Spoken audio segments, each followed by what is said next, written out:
Welcome back to your Valley Sports Plugs Roundtable live stream. It is Tuesday, July 22nd, 2025, and we are so back, baby. I am your host, Chris Patrick, here with my co-hosts, Mr. Michael Benjamin and VSP Tallman. This evening, we have our very special guest, Valley Sports Plug contributor and host of Valley of the Suplex. You know him, you love him. It's Niko. What's going on, guys? Let's just do the intro shotgun style today. How are you fellas? Gentlemen, the start for under 100 on the links began yesterday. What a beautiful day. Thank you, VSP Tallman, Mr. Patrick, and Mr. T Jr., who will be back on with us in a future roundtable soon. But, gentlemen, we got a lot to talk about. But, Tallman, how are you doing today, man? Doing good, fellas. Yes, happy belated birthday to Mr. Benjamin. We had a lot of fun sweating outside yesterday playing golf, but couldn't have had a better birthday spending it with you, Michael. Chris, I just paid my bills. I just paid my bills, so I apologize for my delay on our fantasy baseball payment here. But we're all paid. I can't be in first place and not pay. That's just not right. Oh, he did it just so he could get that last little part in there. Much appreciated, Tom. And I actually just saw that email come through right now. So I was like, what is he doing? Oh, he's paying me his wait, are we past the All-Star break for baseball and you're just now paying me for Dude, we're fantasy? past 100 games. Yeah, now that's crazy. Ay. Well, that's all right, Tallman. Thank you for your money. I'm sure one of the four of us will keep it, as four of us are all in the top five. Yes, all four of us are in the top five. That includes Niko, who I just unseated for the second place position behind VSP Tallman. Niko, I know you got to be up early tomorrow, but how are you doing tonight, man? Oh, we're living, man. We're living. Life is a roller coaster. Definitely been riding it, but we're doing good. We're doing good. Got out to the ballpark this weekend. I feel like it's been a while since I've been out at Chase. I say a while, it's been a couple weeks, but got to do a alumni meet and greet. Got to meet JJ Putz and Kelly Stinnett, fire engine number 35, as old Art Gaetano would call him. Gotta love it, man. Great time. Like I say, always, it is an interesting time to be an Arizona sports fan because that's never not the case. So I'm ready to crack into it. Yeah, man, I'm glad to have you here. Always something going on in the Valley and the sports world. We did have some breaking news today. We'll get into that. The announcement by Tyrann Mathieu that he will be retiring after 12 seasons in the NFL. The Phoenix Suns have finally agreed to a buyout with Bradley Beal, and he's off to play for the Los Angeles Clippers. And then the Arizona Diamondbacks, we'll talk a bit about them. I know we're going to, I think, dive a little deeper on them next week in our live stream, MLB trade deadline preview. And yeah, we do live stream every Tuesday night at 7 p.m. right here on our YouTube channel, Valley Sports Plug YouTube page. So make sure you like and subscribe, hit that notification bell so you can find out when we're going live. Like I said, 7 p.m. right here on YouTube every Tuesday. We're also available on playback immediately after the stream ends and audio only next day on all audio streaming platforms. That's Spotify, Apple Podcasts, anywhere that you listen to audio only podcasts, you will find us there. Last, I ask that you follow us at AZ_VSP on Instagram, X, TikTok, Threads, and everywhere social media is. Valley Sports Plug is probably there. You can just go ahead and find us on Linktree. Facebook, also Valley Sports Plug. Anyway, enough of the plugs for the Valley Sports Plug. Let's get into our top story of the day, and that is the Honey Badger, Tyrann Mathieu. Spent 4 years with the Cardinals? 5 years with the Cardinals, from 2013 to 2017, drafted in 2013 with their third-round pick, the 69th overall pick by the Arizona Cardinals. I know we all have a lot of fond memories of the Honey Badger, a little bit of a sour exit, and I think some hard feelings between him and the organization. But we just saw Patrick Peterson mend his relationship with the team and Michael Bidwell. So it's interesting, going to be interesting to see what happens with Tyrann Mathieu. But Mike, I want to kick it over to you first and let you share some of your memories on Tyrann Mathieu. Yeah, I mean, well, you always have to start with the 2015 season, the last time the Arizona Cardinals were truly competitive in the NFL, making that NFC Championship appearance where Carson Palmer unfortunately laid an egg. But one of the big things I always remember from that season was the catalyst that was Tyrann Mathieu.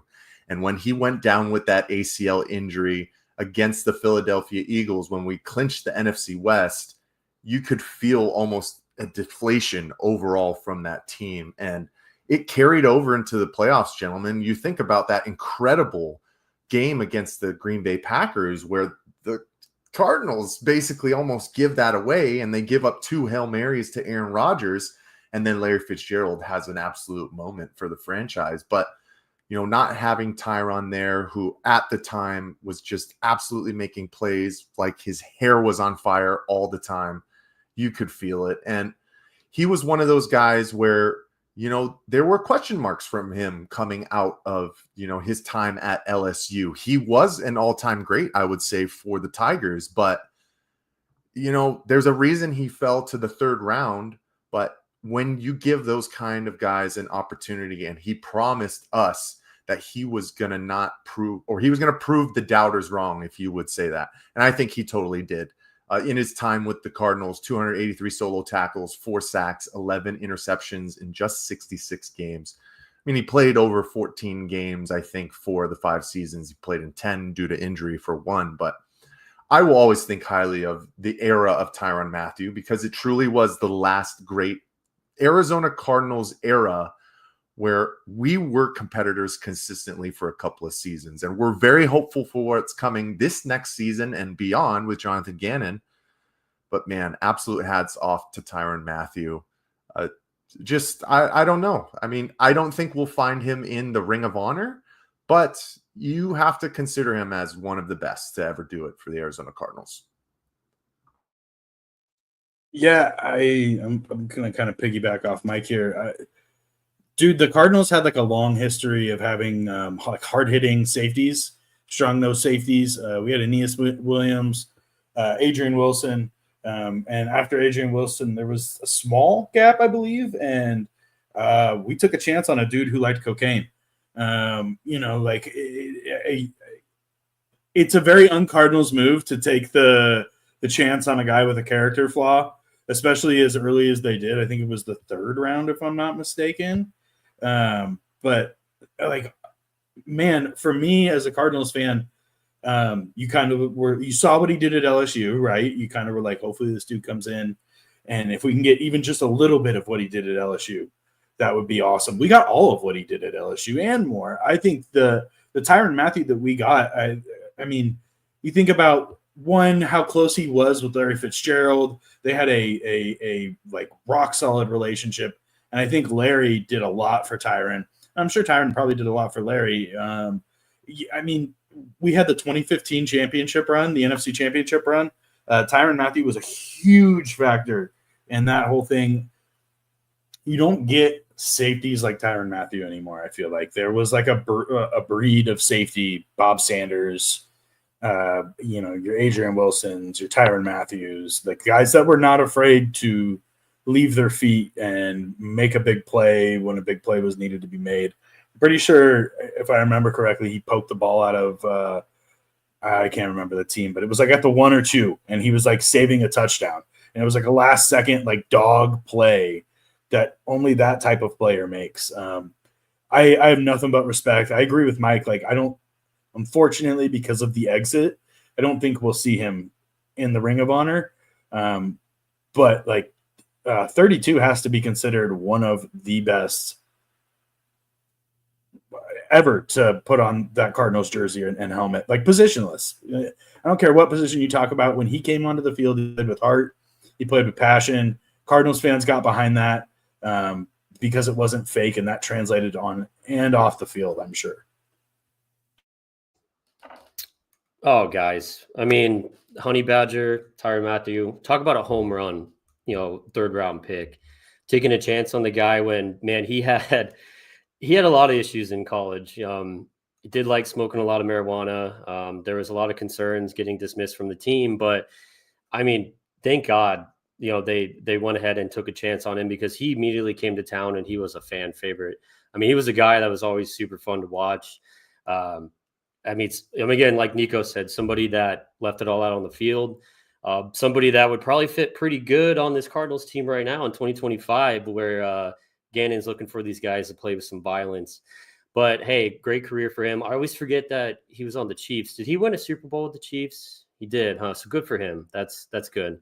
That's good that he was able to cash that there. But Calling him Honey Badger, I feel bad because remember when he's trying to get away from that name, and I didn't realize on the Chiefs they called him the landlord because he's the guy who collected the rent, which is That's such sick. an awesome nickname. But hats off to Tyrann Mathieu for such a great career, and just happy as Cardinals fans we were able to experience the beginning of it. Yeah, I'll just always remember Tyrann Mathieu as kind of like a cornerstone of that Bruce Arians era with Carson Palmer, Patrick Peterson, Tyrann Mathieu, Larry Fitzgerald, obviously.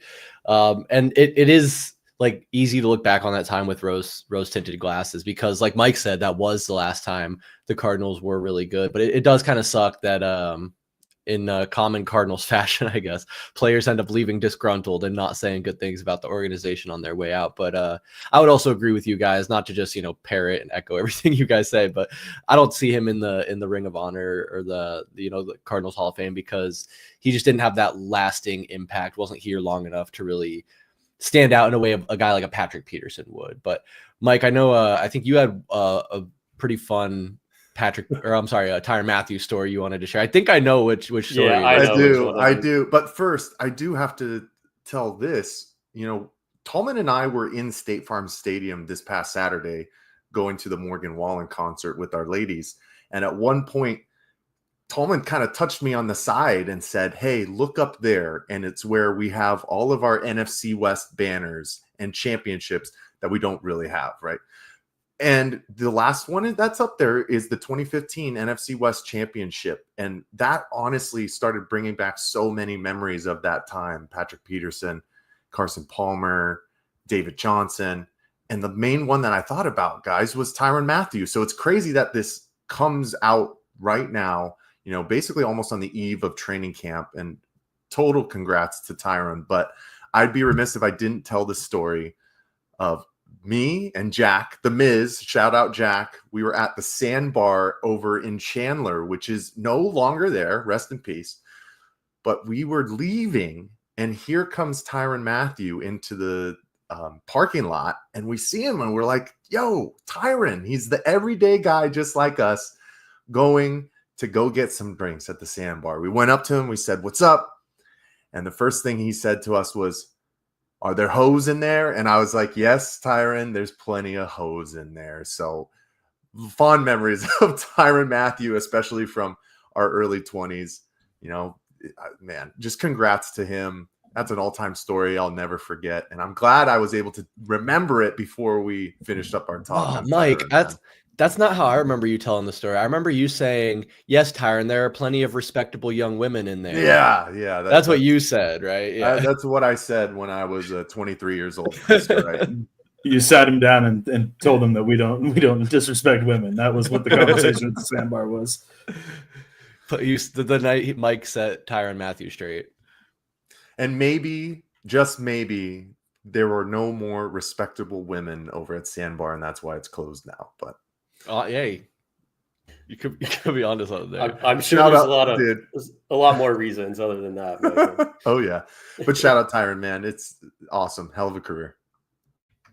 Yeah, props to him. What a player, man. 12 years in the NFL is no light feat. So congrats to him. Glad we got him in the front of his career. Again, sucks the way it ended, but man, on to the next for Tyrann Mathieu and for us in this stream. I guess, guys, the day has finally arrived. The Phoenix Suns were able to agree to a buyout with Bradley Beal. And then he signed with the Clippers. It was an $11 million deal with the Los Angeles Clippers. I guess he has a player option on that. So 5.5 in the first, I guess 5.5 in the second. Probably never really works out 50-50. But anyway, yeah, I guess with this buyout with the Suns, he's forfeiting basically $14 million of the remaining $110 that was on his contract with the Suns, and then they'll stretch out that remainder over the next 5 years. And we were kind of trying to find did anyone do the math on that? It's like $19.5 million each season for the 19.4 million for the next 5 seasons. Yep. Oof. And I hate it, but Mike, you were telling me that gets the Suns out of the first and second apron, which in theory means we can start to build a team, right? That's what the hope is, but Chris, I just keep going back to your damn 5-year plan, which you have basically pigeonholed the Phoenix Suns into. And with more and more time, that is the reality that we're starting to see. Having dead cap of $19.4 million for the next 5 seasons, it still is a tall task for this front office to move around from. But, I mean, it sounded like it was a lot more toxicity than we realized, right? You know, guys were getting into each other's faces. We already know kind of what happened at the tail end with Frank Vogel. Mike Budenholzer could never get a whole, you know, to these guys in any kind of capacity, it seemed like. And, you know, what's the famous saying? It might be addition by subtraction at the end of the day. But this, I'm just so happy that we don't have to be wondering what we might be able to get out of Bradley Beal next season, right? Where it's, okay, are we giving Brad 32 plus minutes a night when we could be building up these younger guys like Kobe Brea? Eventually, when the Suns are going to have to move either Grayson Allen or Royce O'Neal, and you're bringing in younger capital through that, you know, this is the time of the Phoenix Suns playing young guys, but understanding that they don't have to be the saviors right now. But the time frame when you're so close to an NBA championship to going back to having to do a semi-rebuild it's always a tough aspect to swallow. But this was something that had to be done, man. I don't think there was any chance that Bradley Beal could be brought back into this situation. And not only, you know, the players that come back from last season, but the fan base, man. I think everyone had soured to Bradley Beal at this point. But you know, you can see here, Jeremy Brenner of Sports Illustrated is calling it one of the offseason worst moves. And even if it was something that truly needed to be done, gentlemen, I could still say, yeah, this is a bad situation for the Phoenix Suns to be in, eating that much money for the next 5 seasons. But what can you do? That's where we are.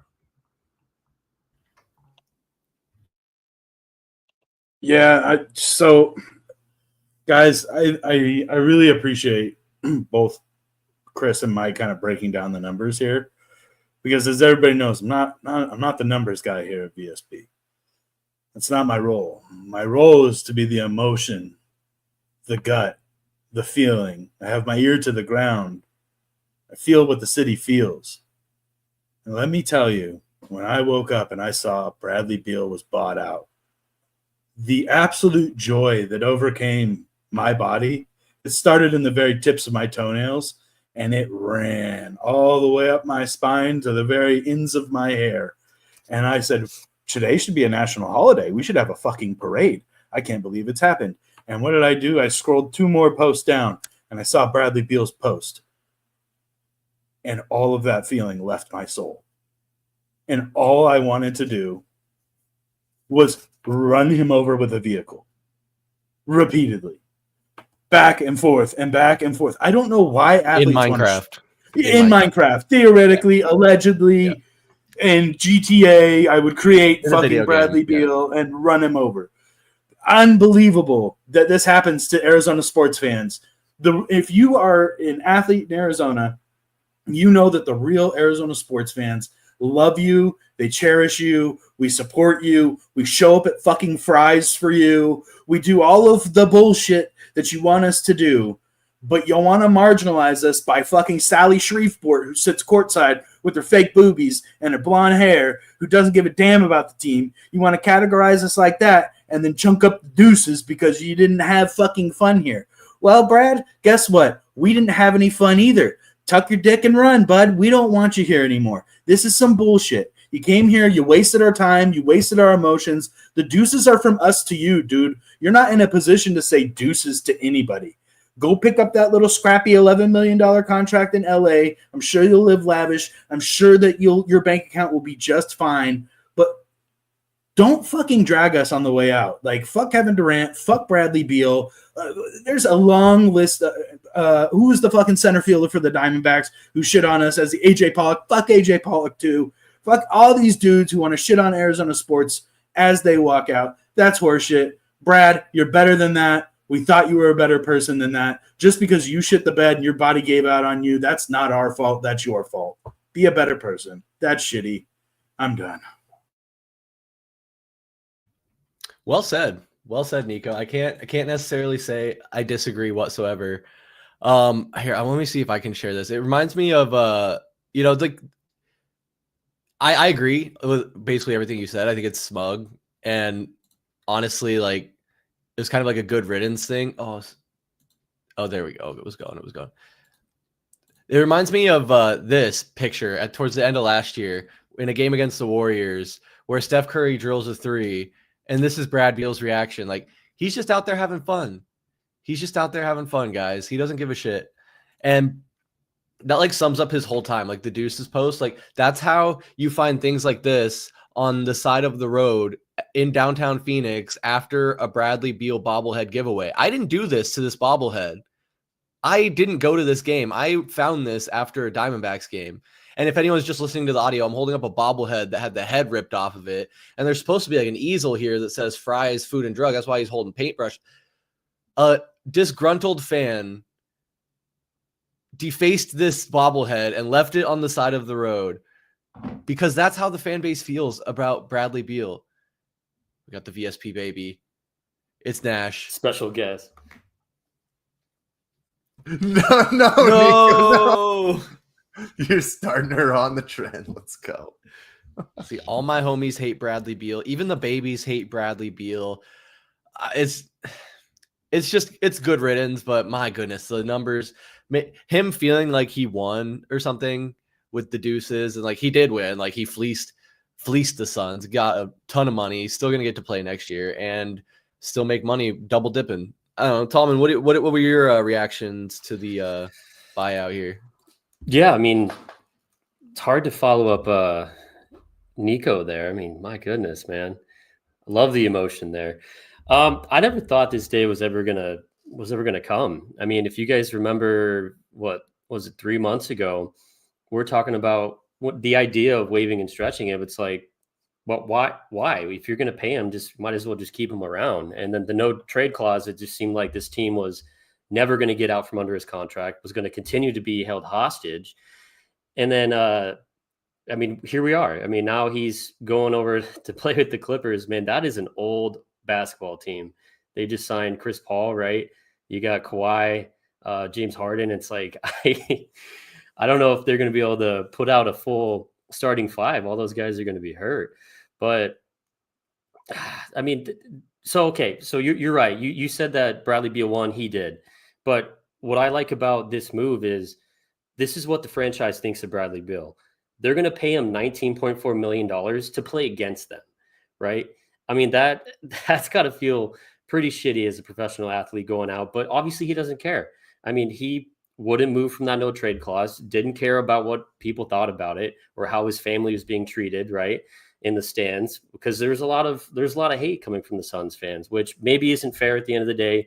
You know, Bradley Beal did negotiate this no trade clause, and the Suns did, in fact, knowingly trade for that contract, knowing that a clause was there. So who are you going to blame at the end of the day? But the approach now from the Suns is feeling a lot better because you don't have Matt Ishbia coming in, you know, acting like he's playing NBA 2K and trying to sign all these big names, just chasing for superstars to try to throw something together. So the approach, the future is looking a little brighter because we're kind of, like you guys mentioned, we're under those, the first and second apron. We don't have all these restrictions. Maybe we have more leeway to build a better roster. And the youth movement coming up is a lot more promising. But, I mean, man, Bradley Beal, he definitely won. That's for sure. And then that Deuces post just probably pissed off so many people. It's kind of funny, honestly. And it's so Arizona sports, too, at the same time. Yeah, have you guys been seeing the picture floating around where it's take any number of pictures that has Booker, Durant, and Beal all in it, and they have everyone's black and white except Devin Booker, and it says "end of an era." No, that's great. That's funny. Yeah, here, let me see if I can find it. I do got to touch on this. The way that both Bradley Beal and Kevin Durant have left this situation does leave an even more extremely sour taste in Suns fans' mouths, right? You know, it didn't work. We were ready to give the grace to Kevin Durant for, you know, the way that he was able to contribute in his time frame. You know, I thought he played up to the expectations as a scorer. we should have always understood he wasn't going to be the leader. That's where you needed, and we're hoping that Devin Booker would take that next step from his guidance of Chris Paul over the years. But I wonder how much negativity truly came from Bradley Beal just being a part of this entire situation, because the basketball on the floor at the same time, guys, it never worked. It never matched up. Bradley Beal's not a number one. There should have never been times where he was bringing the ball up, initiating the offense. It all became kind of stalemate offense, watching and seeing if these guys could go one-on-one. And then you're undermanned on the defensive end because Bradley Beal can't guard a traffic cone. And then, for all of the negativity that came out of the discourse that came from their relationships with the head coaches, at what point do you guys look yourselves in the face and take accountability to some extent? It doesn't seem like Bradley Beal wanted to do that.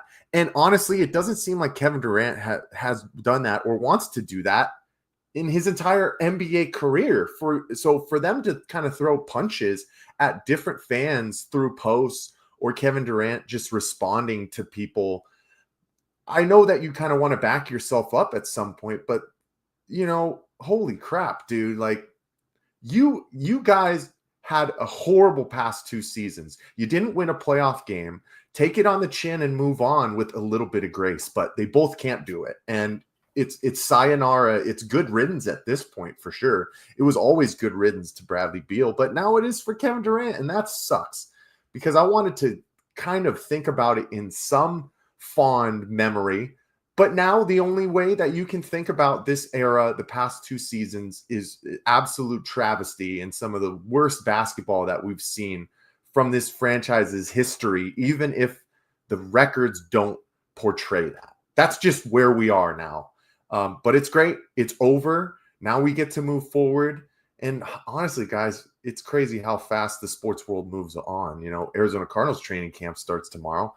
But basketball training camp is like a month and a half away too. So we get to move on to the next era even faster. And we don't have to worry about what the fuck we're going to have to do with Bradley Beal next year. So, yeah, I think it's more positives in that outlook than what you're having to pay in dead money. Yeah, no, that's a good point. And it's funny with obviously the Clippers having Kawhi Leonard, who also has a slew of known injury history. I'm pretty sure James Harden also has a good amount of injury history. Now they're also adding Chris Paul, who did play 82 games last year, but we know his past as well. I'm not going to find this meme, but I saw someone say that the Clippers their big 3 is out, doubtful, and probable. Now that they have Brad Beal. So hopefully, god damn, guys, knowing Arizona sports, Brad Beal will play 70 games next year. He'll average 15, 20 points a game. He'll be solid and available for them. But you know what? Fine.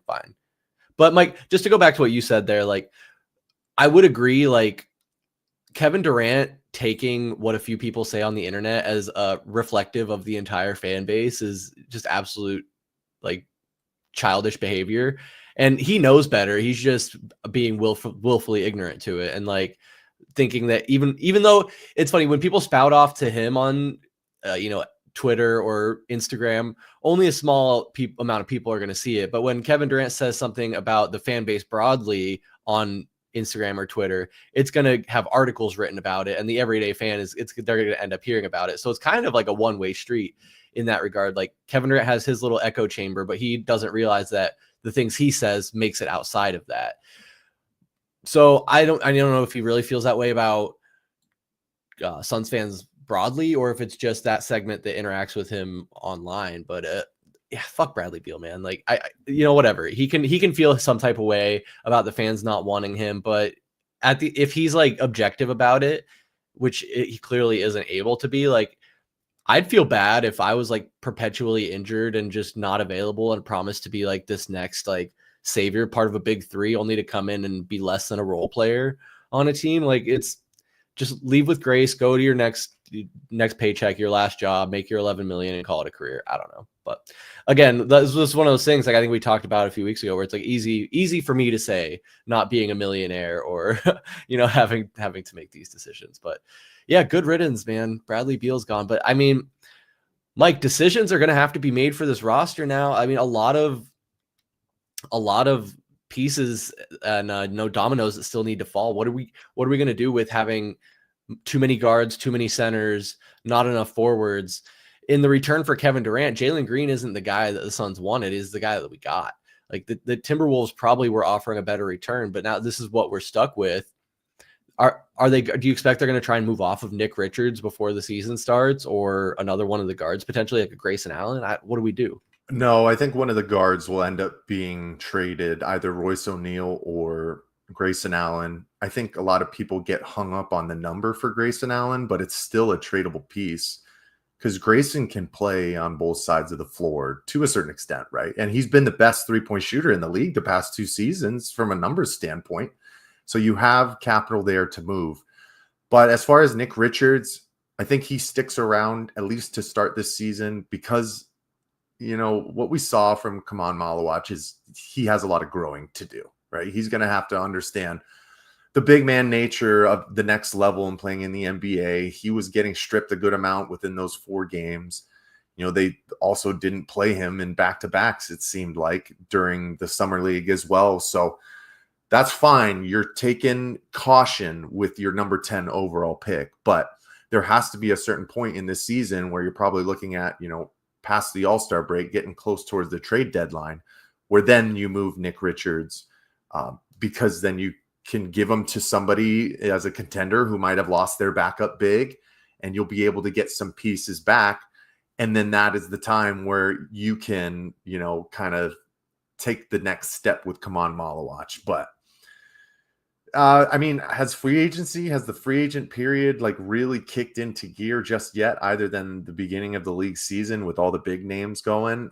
I don't know what other moves the Phoenix Suns are going to do before training camp starts. So it's kind of going to be what you have. You see what Jordan Ott can scrum together at this point.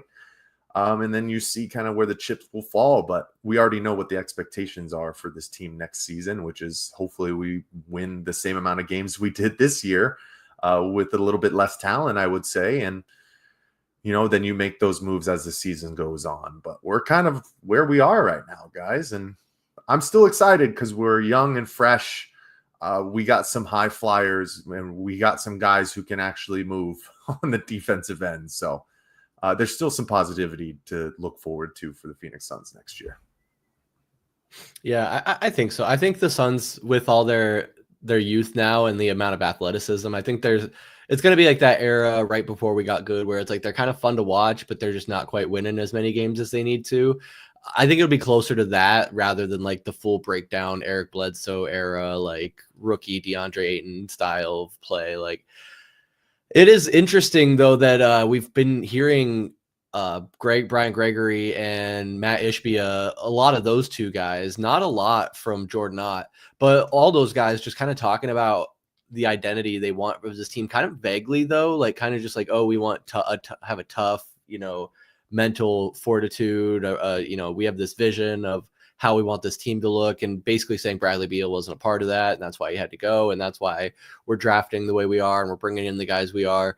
So they're playing it like it's all very strategic, but I just wonder, out of the remainder of the available free agents, like who's going to fit that mold, and are they going to go, because before Matt Ishbia was kind of like star chasing and just trying to get like the big names, but now is he really are these guys in there for the first time? Like Matt Ishbia, although he is now in his 3rd NBA season, he's still a young owner, first-time owner, even though it's in his 3rd year, first-time GM, now first-time coach. How much of a veteran, how many veteran voices do they have that actually know NBA basketball level, like team building? That's what makes me a little nervous. Niko, what are you thinking about these Jonathan Kuminga sign and trade rumors? Have you been hearing any of that? Yeah, I've seen it. I mean, it's anymore. We were kind of talking about this pre-show. Anymore with these trade rumors that you see on like Instagram and online, and it's so hard to fucking believe anything. You know, you'll see something, and then like 3 days later, it's a completely different player with a completely different package, acquiring different players in the pack. You know, I like Kuminga. If this is a thing, like, awesome. If this is a real thing, I would be okay with this. I think that this team, like you said, Chris, is going to be fun to watch. I think we'll get beat by 20, but will be fun to watch. Like we'll get beat by 20, but there'll be 3 alley-oops where Jalen Green's out of the gym. His nose is on the shot clock. But like exactly, yeah. They're not going to be pretty basketball games outside of our electrifying moments. If we can nail Kuminga, that would be awesome. He's defensive. He's a pretty good defensive player. He's got that 3-point stroke. I don't know, man. Like, what if it works, it works. But I am so fucking hesitant anymore with internet rumors that if it's not coming from Shams or somebody with some sort of verified, like no disrespect to Will Despart, but like I don't know you, bud. So we're gonna very tentatively say I like this, but I'm not getting invested. That's fair, Mike. That's kind of like how we were talking about the cautious optimism is kind of the theme for me in the Suns team. And Mike's going to keep hounding me over this 5-year time period, but I think Bradley Beal just set us up perfectly for that. So I think, right now it's all about not necessarily who can we bring in right now to help us compete this next season, but who can we bring in right now that will help us to be the team we want to be in 3 to 5 years, or maybe 2 to 5 years. How about that? Maybe 2 to 5, but I don't know. Tallman, 2 years, Chris. I pray for 2 years. Hey, I'm going to be cautiously optimistic there with you. But my concerns with bringing in Jonathan Kuminga is that he's another guy who just kind of commands the ball. Like he wants to score 15, 20 points a game. And if we already are expecting Booker and Green to take on the brunt of that scoring, I guess that does leave some room for a third guy like a Kuminga. But Tallman, what is your appetite to bring on another guy that needs to have the ball in his hands and be scoring? Yeah, I mean, obviously we have some issues here already with that, with Green and Booker and how it's slotted right now. Booker's going to be the point guard, which hopefully that is going to change once we get closer to the start of the season. But I mean, Kuminga, it's like you mentioned, so you said the 2 to 5 years, right? Somebody that's going to come in and help us, win in the future, which, I mean, I'd be okay with the Kuminga thing. I mean, the kid's 22 years old. I thought he was older than that.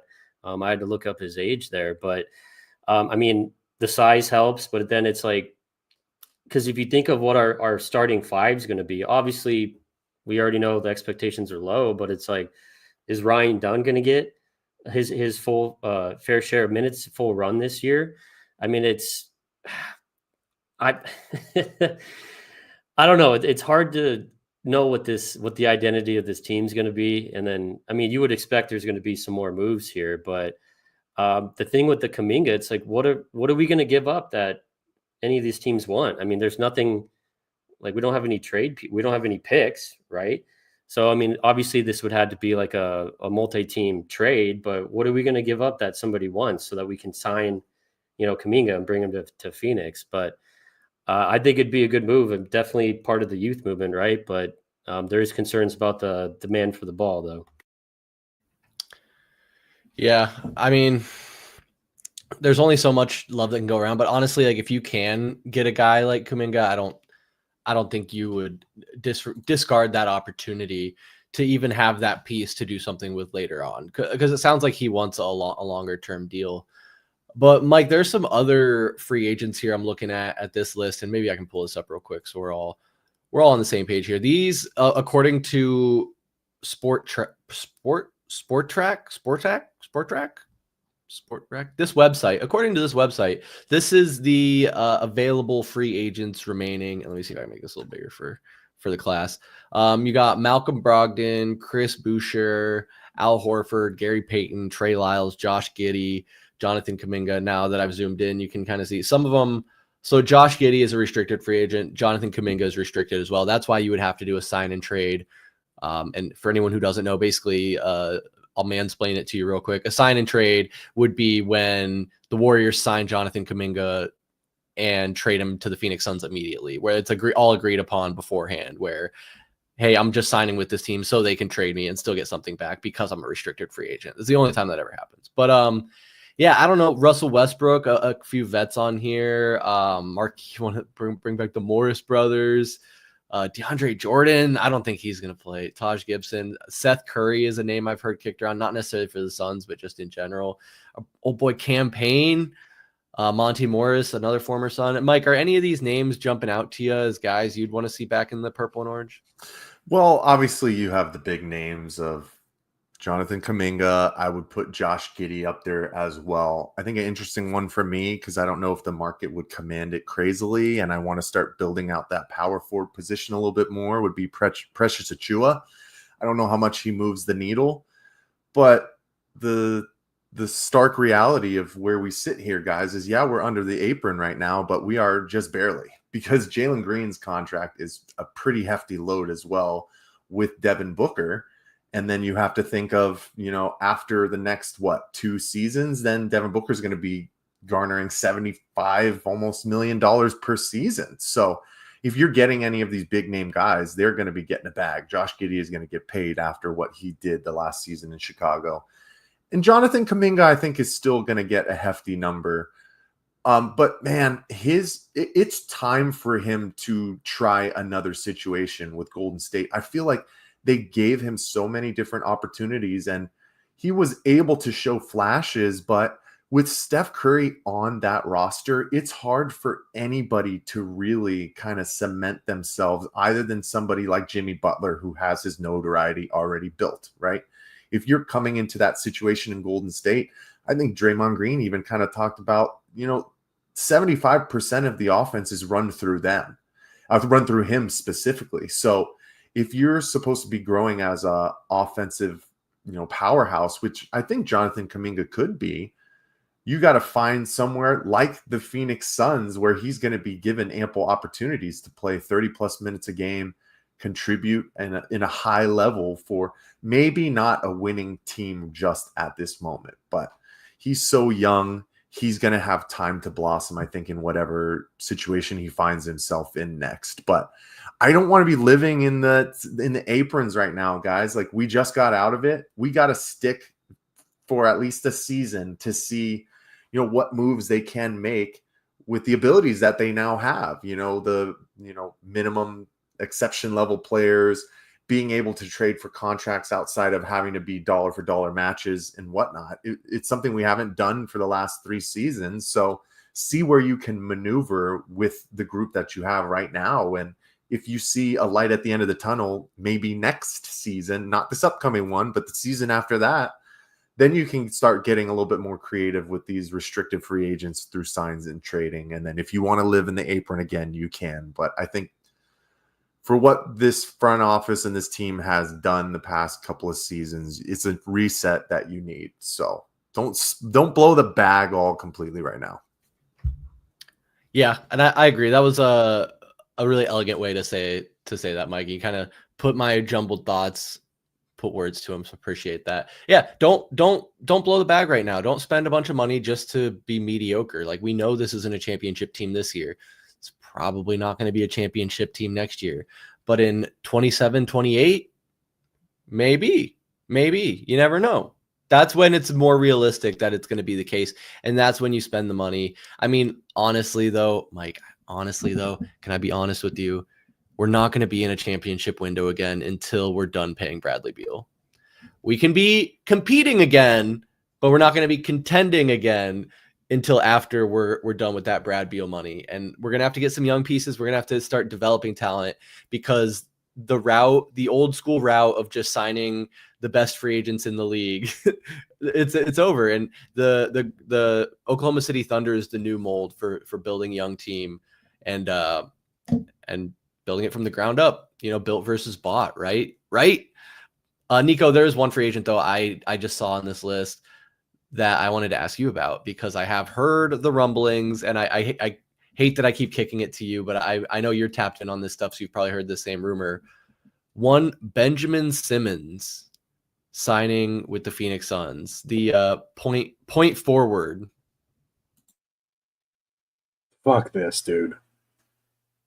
Like, if this happens, I mean, every jersey I have in front of the stadium in a flaming heap. I'm talking about removing my son's tattoo. If we sign fucking Benjamin, I can't shoot but somehow get played to play basketball, Simmons, if we fucking sign this guy, my God, guys, I look, I'm not sitting here, not going to be that guy that's going to say I could play basketball in today's NBA. I could shoot a fucking jumper better than Ben Simmons. Let me just throw that out there right now. When I went and saw him in Portland when they came to play the Blazers, I pulled my phone out and recorded him shooting corner threes because I'd never seen him fucking shoot the ball outside of the paint.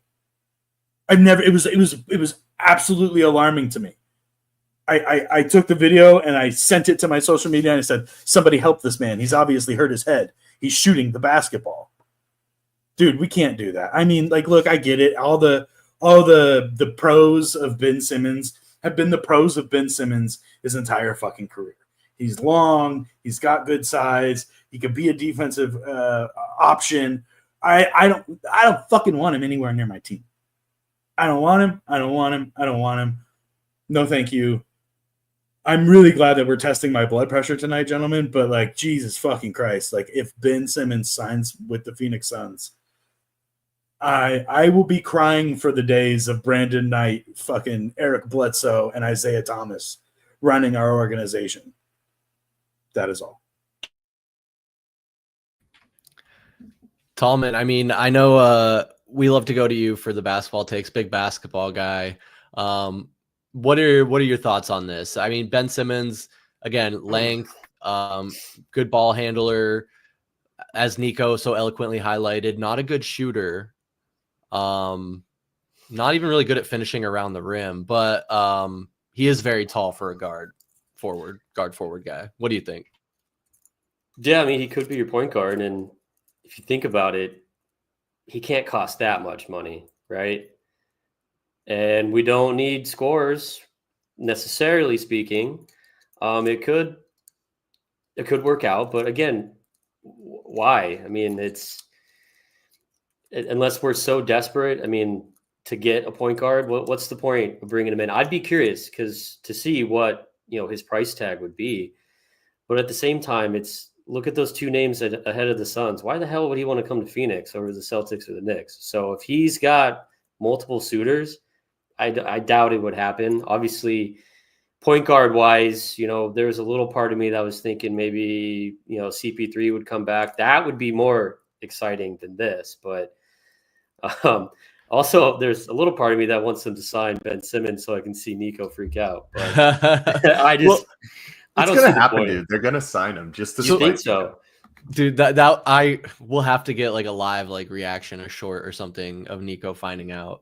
You won't be able to put it on YouTube. It'll get you demonetized. It'll get kicked off. It'll be terrible. We'll edit it in advance. It won't be maybe it won't be live. It'll be a raw reaction though. But no, I mean, I bring it up because that was coming off the heels of Mike saying that it has to be the right price. We can't be blowing the bag. Ben Simmons comes with name recognition, high ceiling, but he might already have been past his window to reach that ceiling. I hate all these construction metaphors, but Ben Simmons wouldn't break the bank. His last contract with the Clippers was for like $1 million, $1.1 million.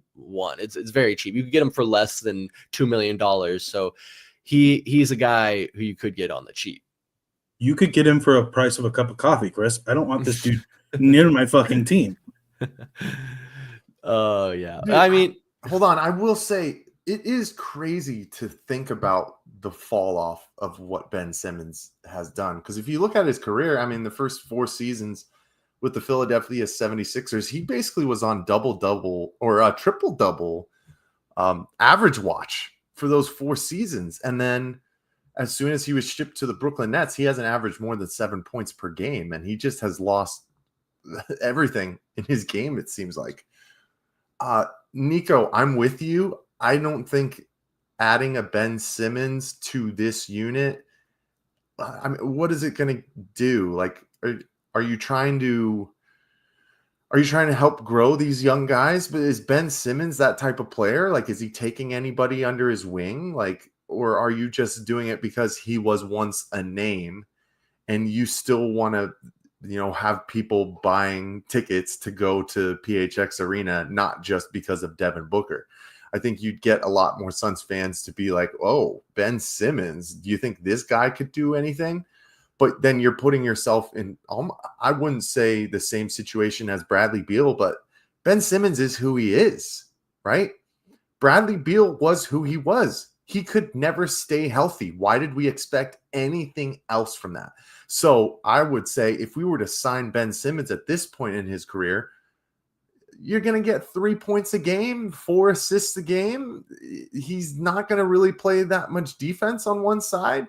And he's probably going to make some weird plays where you just would have thought to yourself, turn around and shoot the ball at the basket. Why are you scared? And I don't know if I'm ready to higher my blood pressure this way that Niko has been, doing it today with having to watch an entire full season of Ben Simmons, mess around on the Phoenix Suns. So yeah, keep him away. Oh, okay. But let me play devil's advocate real quick, and then let me know if I've maybe swayed you a little bit. It's not the same as Bradley Beal because he's 5,000% cheaper. You're only paying him $1 million, maybe say $1.5 million. Worst case scenario, you're paying him $1.5 million. And if it doesn't work out after this year, everyone walks their own separate ways. 2, he offers you versatility. You already don't have a traditional point guard, your starting point book. So you already have an unorthodox point guard. Ben Simmons also a bit of an unorthodox point guard. So then those are your 3 point guards. You got Book, you got Colin Gillespie, and you got Ben Simmons. Ben Simmons also offers you versatility. He has range. He can play 1 through 5 basically, if when called upon, if you really need to. So you're already probably going to have some unorthodox lineups, having too many centers, too many shooting guards, to where you're going to have some balance. You could bump Ben to the 3. You could bump Book to the 3. You could bump maybe Jalen Green to the 3. I don't know how much he's going to play the 3, but I'm just saying, high upside, low downside. He's going to be cheap. You can kick the tires on him. And what do you have to lose? You're already not making the playoffs this year, right? Okay, Chris, you are the king of the hindsight, and I appreciate that. But if Ben Simmons is on this team, it better be break glass in case of emergency. If he's taking minutes from Colin Gillespie in the second unit, that is an issue, because you have to see if Colin Gillespie is a true talent who can withstand 82 games as a serviceable piece for any franchise moving forward. You have to be able to play these young guys. But like I already said, you don't have to count on them, but you need to start growing them. And that's where this Phoenix Suns team is at. So if Ben Simmons is the 3rd point guard on this team for, the veteran minimum, whatever, that's fine. But if he's getting and cutting into the minutes of Colin Gillespie, that's where I have the issue. Fair enough. And I guess it would all come down to, like I said, those conversations they have about the locker room culture they want to build and the identity they want to have for that team. If after talking to Ben Simmons, they feel like he would be good for the locker room. But again, I don't know. Again, I'm trying to be Ben Simmons' advocate here to get him a job. But it sounds like, based off the scouting reports coming out of college and his career thus far, the work ethic is not quite there. And that's like, if you could just instill work ethic into DeAndre Ayton, he'd still be wearing a Phoenix Suns jersey. But it's like you can lead a horse to water, but you can't make it drink. So you can't teach these guys work ethic that doesn't exist. And I don't know. I not knowing a whole lot about the downfall of Ben Simmons, I would chalk it up to his just desire to be a great basketball player, because he has the physical capabilities. He's demonstrated that much through college and the early part of his NBA career. But Tallman, I know we went a little bit longer on the Suns than we wanted to, so we'll keep it pushing here. We'll close out the stream, the last part here, talking about your favorite topic and the most stressful topic that's been on my mind lately, in the Arizona Diamondbacks. Who should stay and who should go, and what the hell is this team? Are we contenders? Are we pretenders? We're coming up on a little over a week until the MLB trade deadline, which I believe is the 31st. So a week from Thursday is the trade deadline.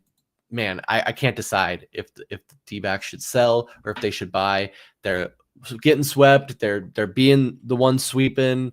Then they're losing to the Astros and Christian Walker. Now looks like we have a 1-0 lead in the top of the 7th here tonight against the Astros. 500 baseball, man. And Mike, it's been stuck in my head since you said it over the weekend.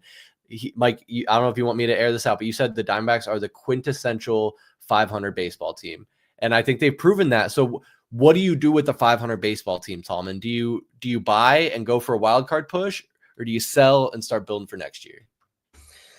Well, it all depends what that wild card landscape looks like right now. So you mentioned we're up 1-0. It's bottom of the 7th. Yesterday we lost 6-3 to the Astros, but we come out of the All-Star break just on fire. Absolute utter dominance against the St. Louis Cardinals, who is a wild card team that is ahead of us right now. So not including tonight, what we're doing tonight, we're currently 5 games out of that third place, that third wild card position.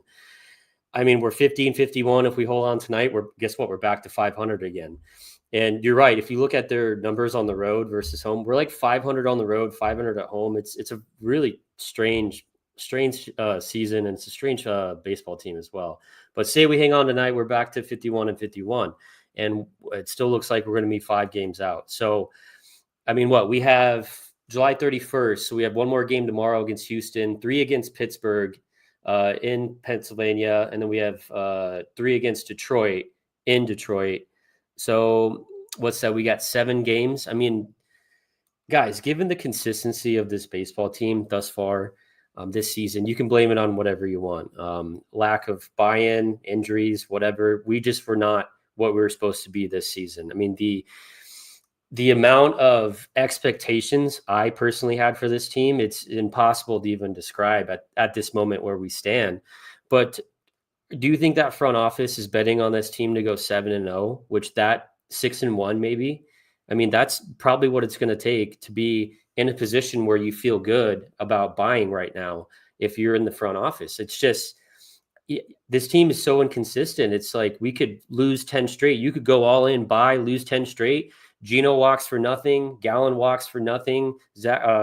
Josh Naylor walks for nothing. And then you just look like an absolute idiot. So as much as the fan inside me, I mean, I might have accepted this when Cattell went on the restricted list because he was so upset about his home getting broken, which I'm not bashing the guy personally. I'm looking at this from a professional standpoint, from a fan standpoint of just playing baseball. Okay. I might have accepted that over the weekend where he didn't play in that series against the Cardinals, coming out of having some days off, which we know he loves days off. But so a part of me died because I accepted it. I said, this season we're punting on it because I'm leaning towards we're going to be sellers at the deadline because it's just a smart thing to do for this team, for the young core, for the future. And it sucks to say it. We're going to punt on this season because of just the absolute curse and roller coaster that it was, where we had, World Series aspirations, and we just got nailed, beat down with injury after injury after injury, after just inconsistent play, terrible starting pitching when I thought we'd have a top 5 rotation, and as well as just the bullpen just imploding. So we're going to punt on this season, and it's just terrible because then you look forward, you're like, okay, there's always next season. We're not going to have our ace pitcher for most of the season. We're not going to have our 2 best relief pitchers for most of the season. So guess what? We're probably going to be punting on next season as well. So for us to be excited about this baseball game, maybe just me personally, to be excited about this baseball team again, I'm looking like 18 months out. So it sucks to sit here right now and say that, but for the best possible outcome for this team, honestly, it's to be sellers. Because I mean, you're going to be selling on Gino Suarez real high, man. I mean, there's the phone's probably ringing off the hook right now for this guy.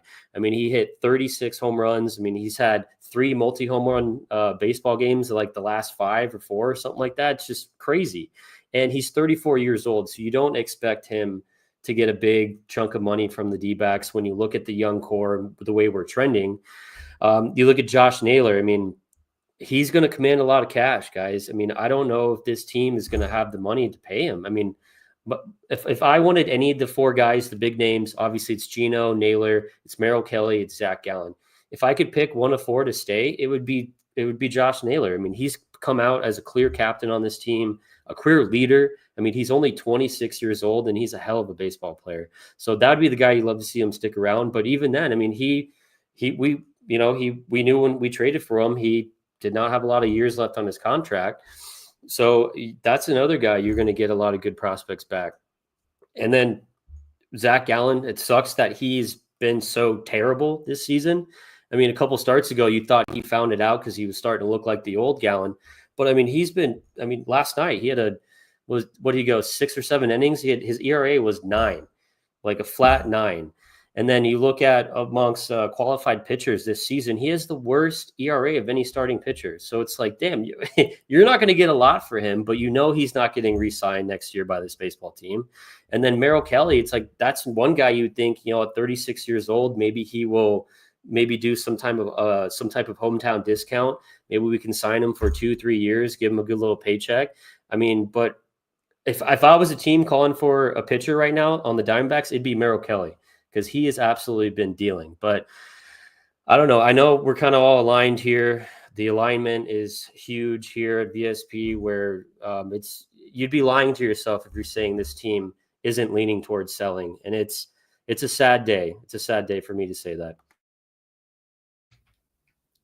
They have to be leaning towards selling, and it sucks because I've said this before. We're not just one piece away from being able to make a push. Had we not had all the injuries mount up the way they have, there's an argument to be made. Or had the next guy up been a breakout success, then maybe. But we haven't had a single guy. I guess Shelby Miller really stepped up for the time being for a small sampling. But I mean, we just see how it goes. The injuries just keep piling up. It doesn't make sense to gamble with the luck we've had. I mean, there's a chance. I mean, we do have a pretty weak schedule the rest of the way through, but I'm right there with you, Tallman. I'm definitely in the camp of thinking that we should sell. Niko, would you say you're also in the bus here with me and Tallman? No, I'm not in the bus. I think, and this is maybe just some disillusion on my end, but I think that the franchise is, honestly, for lack of a better word, dumb enough to think that we still have a shot. And I guess that falls into me as well. Like, as a fan, I'm sitting there on Sunday going, there's no fucking way they trade Gino. Like, after watching him do what he does, there's no way, right? And then you're watching Merrill. There's no way we're trading Merrill Kelly. He's our best pitcher by far. Zach Gallen to the birds. Hasta la vista. I don't give a shit if you go, dude. I'm done with your ass. Deuces. Bradley Beal says, what's up? See ya. But I don't know. I think that the problem is that we essentially got struck by lightning as like a franchise a couple years ago in the season that we had, being such a surprise and such a catch that, like, I think that the front office thinks that there's still time until there's not time. Now, granted, I have the weekend season tickets, so I'm praying and hoping that the team decides that they're going to, not sell and we're going to buy. Do I think that we're a piece away from like a World Series? No, we're fucking well removed from that. But like, I do think that you make the right moves for the right guys.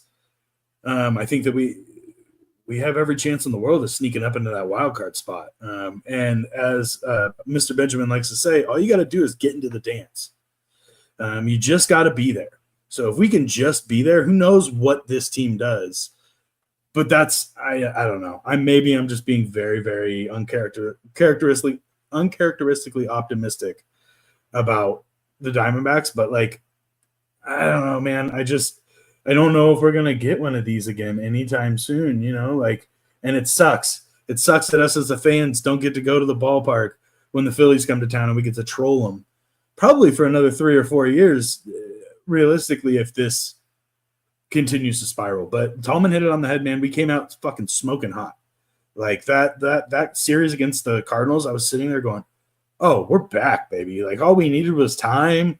Like, we have injuries, but we're managing around them. Like, and being around the Brewers as often as I am, you do get a slight disillusion in the fact that a pitcher goes down and the next guy just kind of comes up and does his job.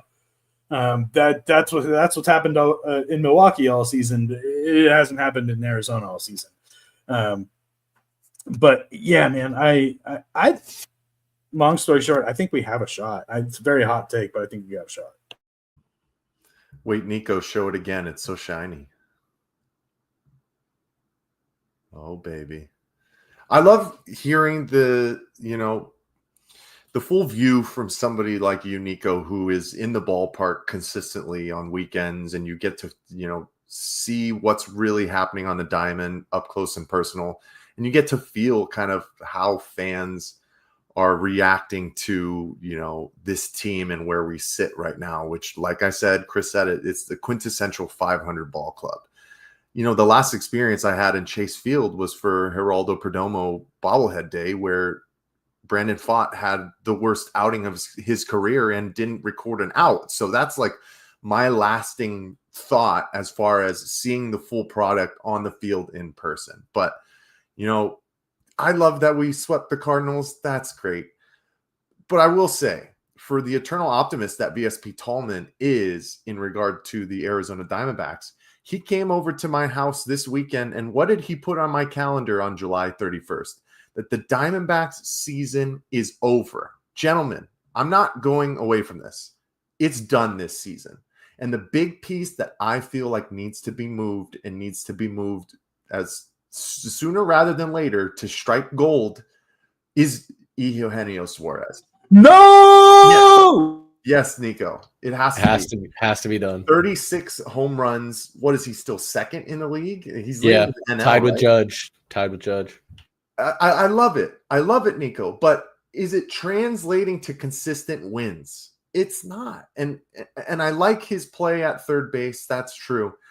But the reason that I'm making this move for Eugenio Suarez is you need to start trying to bring in new arms in this bullpen to just literally get people, because you guys already touched on it. Your top two guys in that bullpen are down for next year. You need to start seeing who can be some kind of contributor.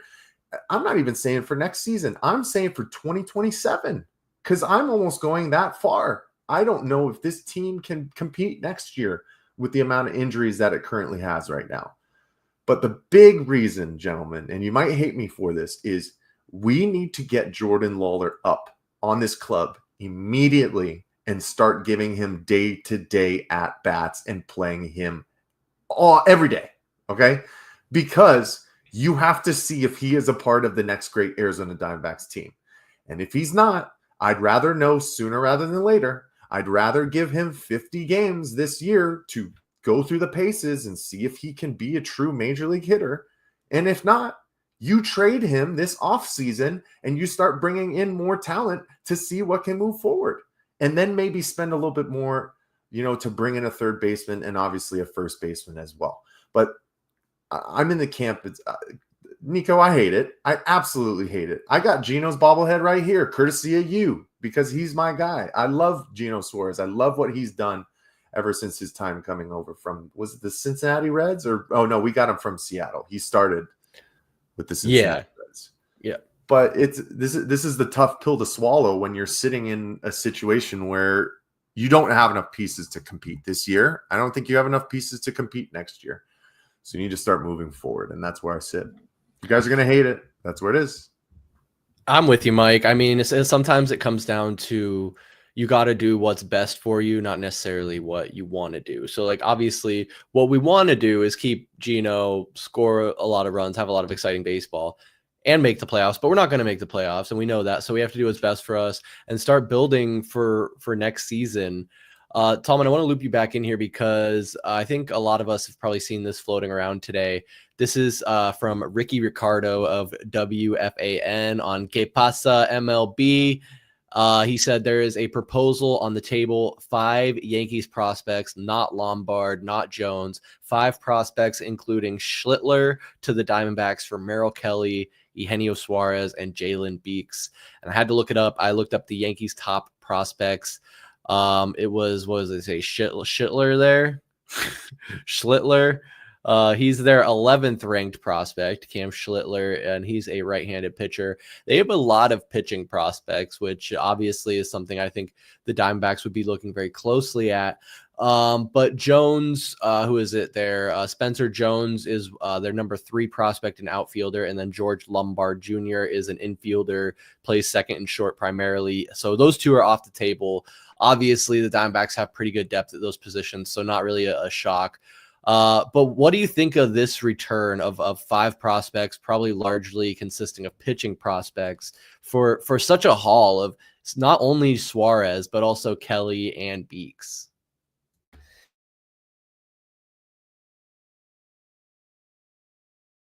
Oh, you unmuted yourself only to mute yourself man. again. I fucked up. Good. I said Schlittler. I barely know her. And then I just totally bombed it. I mean, dude, at surface level, it looks like it's highway robbery at its finest by the Yankees. And then inside me, I'm like, don't give the Yankees shit. I wouldn't trade him, even if it was the best prospect they have. But that's just me being mean. But we got to prepare ourselves because I don't know anything about their prospects. I mean, it's, name any prospect in any random, like, we don't know. It's just how baseball is. There's so many players. Schlittler, there you go. Yeah. There's so many players at so many different levels that it's like, no matter whatever team we do a trade with, it's like all the pieces we get back, we're getting prospects. We're not going to get, everyday MLB players, right? We're going to get prospects. We're going to get projects. So we're not going to get any, sexy names or anything coming back. We're like, holy shit, that's incredible. That's the one thing with baseball. It's like the trades aren't that exciting because they trade a big name for like 6 dudes. You're like, I don't even know who the hell those 6 people are. But the one plus side to those, the pitching. I mean, Mike already said it. Like, we gotta come out of this trade deadline with some relief pitchers and some guys that have some upside, because we are just decimated right now in that bullpen. And I mean, you hear Mike Hazen say it over and over again. Yeah, we might be sellers, but we can also be buyers at the same time, which is promising. And, hopefully that's something they can spin here, when you're getting off of Gino. I mean, the Kelly part, Kelly, Gino, and Jalen Beeks, it's like, damn, dude. That would be, imagine if you input those guys on that Yankees lineup. It's like that shouldn't even be allowed. Gino shouldn't be allowed to bat behind Aaron Judge. That's just not cool, man. But like I said, we got to prepare ourselves for a trade, probably something similar like this, where it's gonna seem like we got swindled, but it's like that's probably what's gonna happen here. Hopefully we can spin out. I mean, that's bullshit. We got to get at least the number 2 prospect in their system. I mean, we got to maybe come out with a number 1. It's like you're talking about the hottest hitter in baseball right now, in Gino Suarez. It's like he's gonna go in. Go ahead. What? But for a third of a season rental, I mean, if that's what it takes to win a World Series, man, I'm with you. I don't know. So does this move the needle for you though? The Schlittler here, he has pitched at the MLB level, 1 game in 2025. He has 10 innings pitched. 10 1/3 innings pitched, 10 strikeouts, but has a 4.35 ERA in his 2 appearances. 6'6", 24 years old, 225, big, strong right-hander. I mean, you're talking about Merrill Kelly's 36, 37. Suarez is in his, early mid-30s. 34. Kelly's 36. So you're talking about two old guys expiring contracts for not only this guy as the number 11 prospect, but also additional prospects. I don't know. I mean, Mike, it's that line of building for the future versus for building for now. It's kind of similar, as funny talking about the Suns, but is this a deal? I mean, honestly, when I looked at this at face value, I'm like, oh, this is just a New York personality thinking that an Arizona team will just bend over and get fist fucked for the best haul. But I mean, as we kind of dive into it here, should they pick up the phone and have these conversations? They absolutely have to have these conversations, but there needs to be some people that are kind of taken off the table. I don't know if I'm willing to trade Merrill Kelly. I know that he's getting up there. But, as a homegrown guy, he's still kind of a guy that needs to put asses in seats. And, you have to, from my standpoint, gentlemen, my standpoint is that you're basically holding over until 2027, and Merrill Kelly can still be a contributor next year until Corbin Burns comes back. And then probably at that point, hopefully Brandon Pfaadt has taken leaps and bounds and is ready to be your number 2 on a consistent basis. Ryan Nelson, has had another solid season, and you can slot him in to be your 3. And then you just kind of throw the cards on the table and hope Eduardo Rodriguez does anything. I think he had a nice showing today. That's great, but his inconsistency is too much. Because I think we're all still in the camp that I love the way the Diamondbacks have spent over the past couple of seasons and shored up a lot of their young talent. We've talked about it multiple times, but I don't know. And it's not just from the performance of Zach Gallen this season, but I don't know if I'm willing to pay him $200 million, gentlemen, to, be a floundering guy that's given the opening day opportunity and just has been, shooting himself in the foot too consistently this year. And, the other thing I remember is he kind of fell flat in the second half of our World Series run, especially against the Texas Rangers. And, he did have a good showing against the Philadelphia Phillies, I think, in one of the games, but I don't know if I'm ready to sink that capital into 2 pitchers who, when your goal line has been pushed out, you know what I'm saying?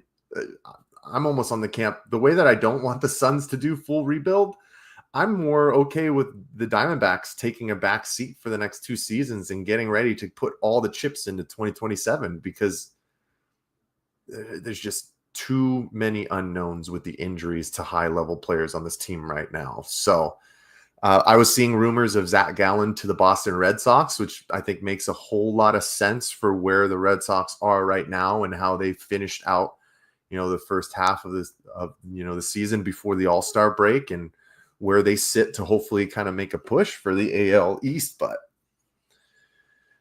these expirings kind of just have to go at this point, because we are where we are, and that's where I find myself aligned, which might not be with you guys, unfortunately.